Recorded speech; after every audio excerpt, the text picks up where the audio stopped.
Okay, this is video number 3, the dating equation for men continued. This is part 2 of the dating equation, so we're just going to jump right in.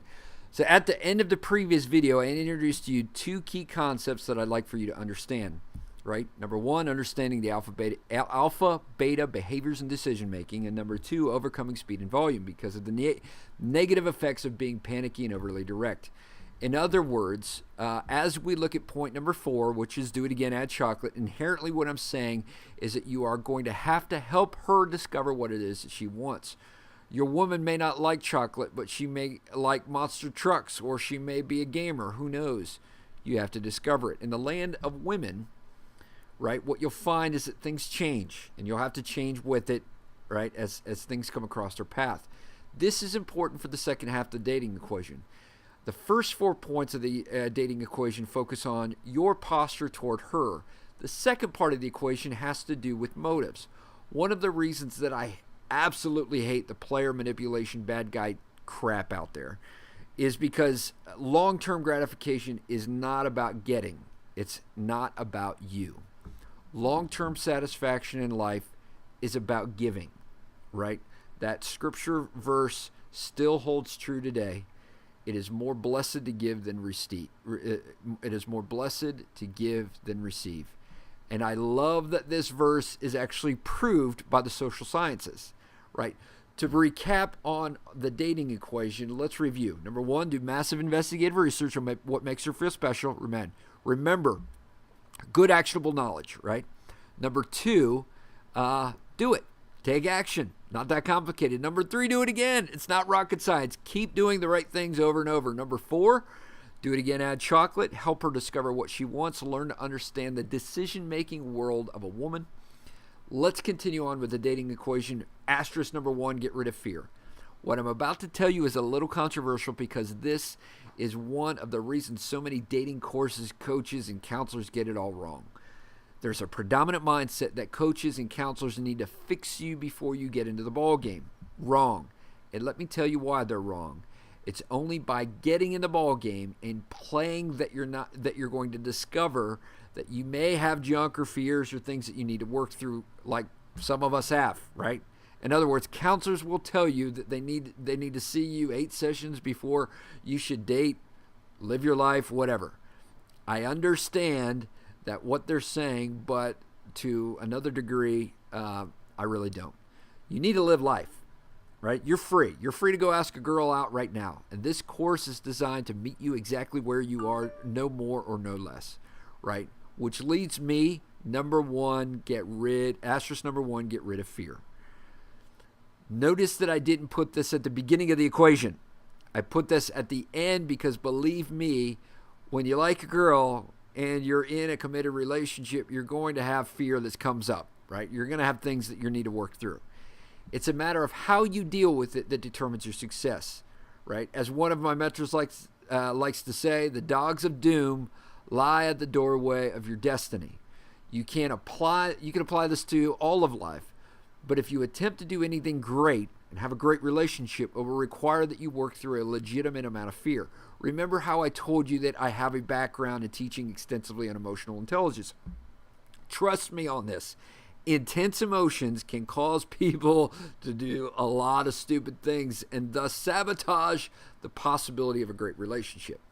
Not to get too technical about fear, but most of us have been conditioned to respond to fear in 3 ways. And I don't want to get into the big psychological terms of it, so we're just going to use the very simple phrases: fight, flight, and freeze, right? We can remember this. We fight, meaning whenever we encounter resistance, whether that be at work or on a project, family drama, or asking a girl out, we fight through it to get it done. Flight, we flee. Fleeing a situation to do with avoiding the difficulty or pain when you encounter resistance. A special note about fleeing a situation. It is not bad to run from particular situations. Sometimes when friends tell me that the women that they're interested in, I just simply say, bro, you better run. Get out of this one. Just run. Right? Freeze. This is the bad one, right? let me just tell you from a psychological perspective, really, really, really bad things happen when a person is inhibited with inaction, right?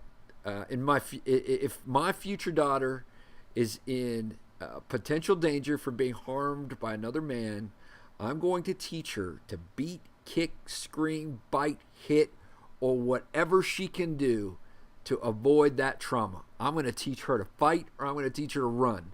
But if she gets caught up in and she cannot act, that's where really bad things can happen.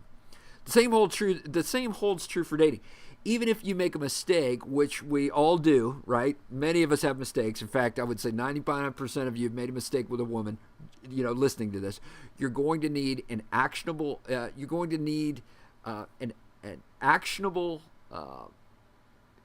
an actionable plan to recover from the mistake.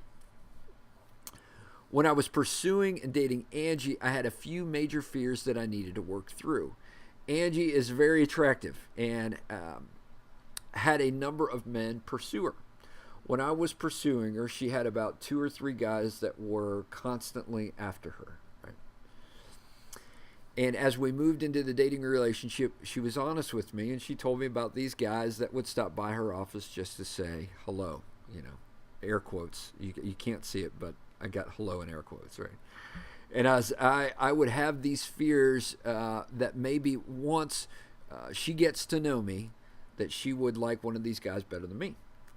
So one day when she was telling me about this guy that stopped by her office, I calmly asked her if she thought one of these guys were into her. And she said that she didn't know. And then I went on to say this. You're telling me that this guy has stopped by your office multiple times in the last couple of weeks, and you're telling me that he's not into you? Wait a minute. Don't answer that. You shouldn't have to. I actually know him. He's a really good dude, and you're free to let any guy pursue you. But I want you to know something. I'll win. That's what I want you to know. I'll win. Her jaw dropped, and she smiled and put her head in her chest, and she loved it. Because what she was hearing was something that she's always wanted to hear. A man who is going to fight to win her heart. And she melted.